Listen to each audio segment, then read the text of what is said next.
What's happening, folks? So if you guys remember, a few nights ago, I made a video talking about the status of whether or not Nintendo is doomed. Title was obviously meant to be a joke. I had a lot of topics I wanted to speak about, and I figured that was just a good overarching theme. During that video, I discussed the early sales numbers for Resident Evil Requiem.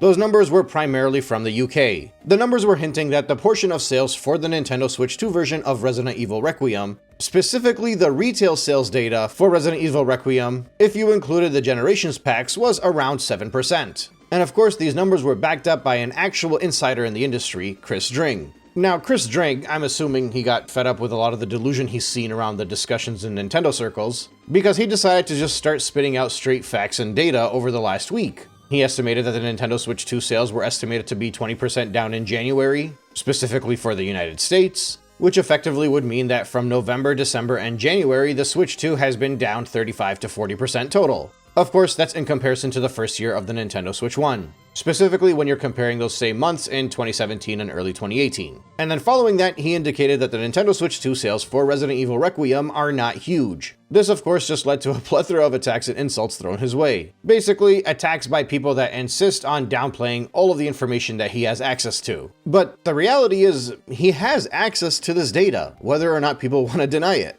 Earlier today, Chris Dring once again decided to go public and release another tweet. He says based on the numbers that he's seen for certain markets, he'd be very surprised if Resident Evil Requiem did anywhere near 1 million units on the Switch 2. And of course, this just knocked everybody on their backs for a bit. You'll get the replies that you would expect. People immediately questioning the amount of digital sales that this game had for the Switch 2. But for some reason, what people refuse to understand that in the Nintendo atmosphere, the best rate of digital that you might get is around 50%, and that is an absolute maximum. A vast majority of games will lean more towards physical. This is in contrast to Sony and Xbox and obviously Steam, where the vast majority of these sales lean towards digital. Especially because Xbox, Sony, and obviously PC games have fully digital systems, fully digital hardware, whether it's the PC, the Xbox Series S, or the PlayStation 5 Digital Edition. I have been talking about this since last year, and it's the reason why these physical sales charts are very misleading, and I don't know why Nintendo fans still cling on to them so hard. When you see a physical ranking and you see a Nintendo game on there, the very best you can multiply that number by for digital is usually 2 times, and that's like a best case scenario. With Sony or Xbox, you're usually multiplying it by at least 3 or 4 times. That digital multiplier implies that for every 1 physical copy sold for Sony, there's 3 digital ones sold,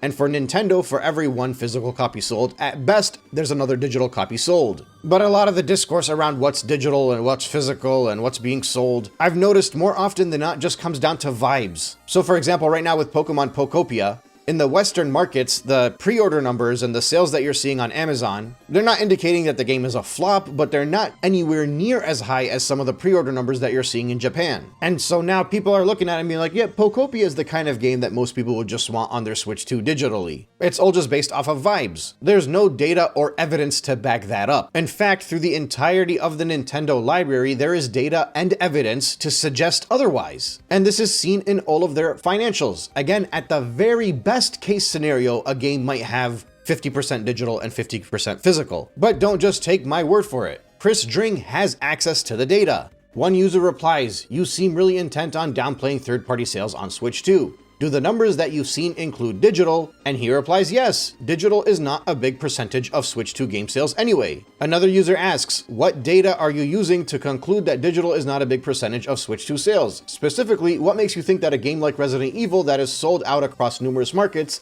is not performing well digitally on the Switch 2? He replies, European digital data from third parties. It tends to hover around 80% physical. Remember, for third-party games, you can get this data. It's Nintendo that doesn't share their digital numbers, not the third-party companies. Immediately, another user asks, you have access to worldwide digital sales numbers and the Generations pack? And he says, yes, I have access to markets, digital sales numbers, and the Generations pack. Yes, he's got the data, dude. What reason would he have to lie? People are asking him which data he's using. He's saying, I got Japan, I've got Europe, I've got a few smaller places. It's not even remotely close. Obviously, US is a big one, but it would need to be an immensely huge chunk to make up the difference in the US. And it's obviously not going to do that, because the numbers here are going to favor PlayStation 5 and Steam, just like they always do for these kinds of games. But this thread right here is my favorite. This user says, you have access to worldwide digital sales numbers and the Generations Pack? And he replies saying, I have access to some markets' digital sales numbers and the Generations Pack, yes. To which the user replies saying Nintendo doesn't give digital sales data to Circana or Famitsu in the US or Japan, so no offense, but I doubt you have the data for those major regions. But they're mistaken, because you do not need Nintendo to give you that data. You can get the data from the third parties. So for example, if you go back to the Circana numbers from January, Final Fantasy VII, second place behind Pokemon Legends ZA. This is for the Nintendo charts. If you notice, all of the first-party titles on there, because obviously it's Nintendo, so most of the games that are going to be purchased are going to be first-party, all of the first-party games have an asterisk right next to them. The only two that don't have an asterisk is Final Fantasy VII Remake and Hogwarts Legacy, the third-party games. At the very bottom of the chart, there's an asterisk. It says digital sales not included for marked titles. Final Fantasy VII Remake and Hogwarts Legacy are not marked. Circana has the data for digital for those games on the Nintendo Switch 2, because they do not need Nintendo to give them that data. And likewise, Requiem will not need Nintendo's permission to share that data. That's Capcom's decision. So in this chart, for example, you're looking at Final Fantasy VII Remake, physical and digital, and that combination ranks below Pokemon Legends ZA physical only. And I'll tell you a secret, it's not because Pokemon Legends ZA physical only had record-breaking numbers in January. It's more likely because Final Fantasy VII Remake, although it may have sold like a fairly decent amount, it wasn't anything worth celebrating. So obviously that thread continues on. Somebody says that he's a liar, saying that he hasn't had digital data for a while. Mind you, his data for digital splits are from like 2023. So Nintendo fans are basically assuming that over the course of the last 3 years, the physical percentages went from like 75 to 80% physical to 75 to 80% digital by the way that they're talking. Like if anything, that digital slider went up like 10% difference. But anyway, he replies saying, I've got the Requiem numbers, they came through yesterday. And then the next user says the funniest part of his admission is Capcom themselves underestimated the Switch 2 sales, which got me confused because I'm like, I don't remember Capcom saying we underestimated how well the Switch 2 was going to sell Requiem. And then you realize, no, it's because their generation pack alone has been insanely hard to get physically. So basically the idea is that because Capcom shipped out fewer units, they were underestimating how well it was going to do on the Switch 2. But no, this seems to be a common practice nowadays, is that they're under shipping physical because they're trying to push more towards digital. Square Enix did the same thing just like 2 months ago. And while that might work for some, when you're in an environment where people are significantly used to spending on physical games, if they're sold out, they're probably going to wait and buy it physically later. Not everyone's gonna say, oh crap, they're sold out of physical, now I have to buy it digitally. Because if somebody feels like very strongly about owning something physical, they're just gonna wait for the next physical order. Anyway, so that same user, so confidently, as if they are the insider, says that RE9 was sold out at 3 of Japan's biggest retailers, for example. Those are the headlines that we've all been seeing about how well the Switch 2 has been doing. Digital has obviously grown over the last few years since your last estimations, and if there's supply constraints physically, that will also drive it. Christopher Dring, I've got European digital numbers, which includes other markets like Australia. Requiem is 75 to 80% physical for the Switch 2.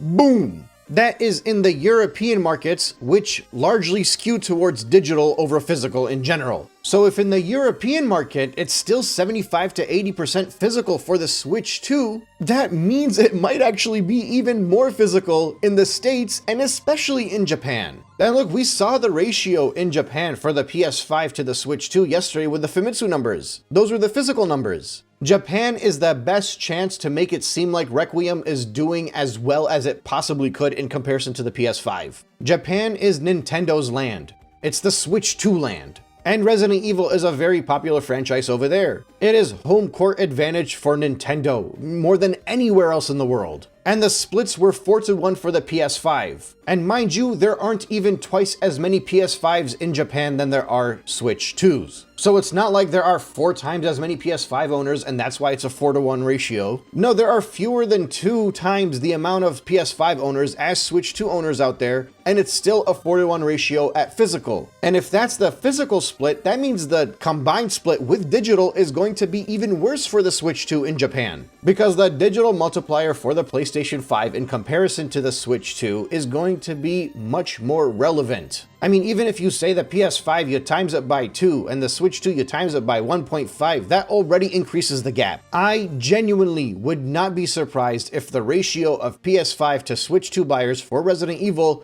was a 10-to-1 ratio worldwide. Put the PS5 around 2 million and the Switch 2 around 200,000. And that's not an estimate on my end, by the way. I'm just saying I would not be surprised if that was the case, just based off of the numbers that we've seen so far. In Europe, again, just physically, the PS5 was 13 times ahead of the Switch 2 in Requiem sales. That is just physically, where the PS5 would be much more popular digitally in Europe. And we know that the Switch 2 numbers in Europe were 75 to 80% physical, so the multiplier is going to be like 1.3 maximum, whereas the Sony multiplier can very easily be times 2 or times 3 total. And in the US, you're probably going to be seeing similar patterns, because we've seen similar patterns all through Western markets ever since the launch of the Switch 2. Games that do well in Japan do well in Japan. Games that struggle in any Western market seem to have similar types of struggles in Western markets. Why would I or anyone else believe that Requiem is the exception to that rule? It was only a few months ago that people were coming at me talking about how Kirby Air Riders was a crazy success. And the main reason they were doing that is because of how well it did in Japan. But then you remove Japan from the equation and you realize that in Western markets, Kirby struggled in comparison to games like Metroid Prime 4 and was like comparable to Hyrule Warriors. And it's funny because now we're seeing similar things going on with Pokopia. It's about to have the biggest launch in Japan, and it's going to end up having a very good quarter because of Japan. And obviously, I'm not indicating that it's going to be a flop. I don't even necessarily consider Kirby Air Riders a flop. But again, just based off of the patterns that we're seeing online with what the physical sales are showing in the charts for Amazon all over the Western world, there's a very possible scenario here where once again, Pokopia ends up being a game that's significantly more successful in Japan than in Western markets. And if you remove the Japanese sales, you find out that it did just as well as Metroid Prime 4 in Western markets, which obviously is not a failure, but it might not be the crazy success that people are expecting, specifically because of the numbers that we're about to see from Famitsu. I obviously could be wrong on that because I do not have data on this, but I'm just saying people are coming to conclusions significantly too quickly. I'm glad Chris Dring is sharing this information. I'm glad he's telling people that in Europe, the Switch 2 is 75 to 80% physical for Requiem, because it's showing people that even with the limited stock, even with the Generations pack selling out and people being convinced that maybe, oh, I can't get it physically, I might go digitally, even with the fact that this is a game keycard, so some people are put off from buying it, even with the high price tag, even with their other consoles that they could buy it on, despite all of this, people still largely favor physical for the Switch 2 in one of the largest digital markets in the entire world, in Europe. And I think that is a very important piece of data to be shared, so when people are analyzing sales numbers, they are not coming to false conclusions. Ever since the launch of the Switch 2, every single time we've gone to a Nintendo Quarterly, people are surprised because software sales are struggling. It's because of all of these fake conclusions that others are making. Somebody was arguing about Mario Tennis Fever the other day, saying Mario Tennis Fever is very likely a game that is doing better digitally. Obviously, they say this because the physical sales charts have all shown that Mario Tennis Fever was more or less dead on arrival compared to what you would come to expect from a Mario Tennis game after the success that was Mario Tennis Aces. So they're arguing that it's more digital, and that's why it looks like it's such a big gap between them and Aces. But, just go to like the Mario Tennis subreddit. So many people are complaining about how the online for Mario Tennis Fever is already dead. That doesn't sound to me like most of these sales were digital and that's why the sales numbers were so low on the physical.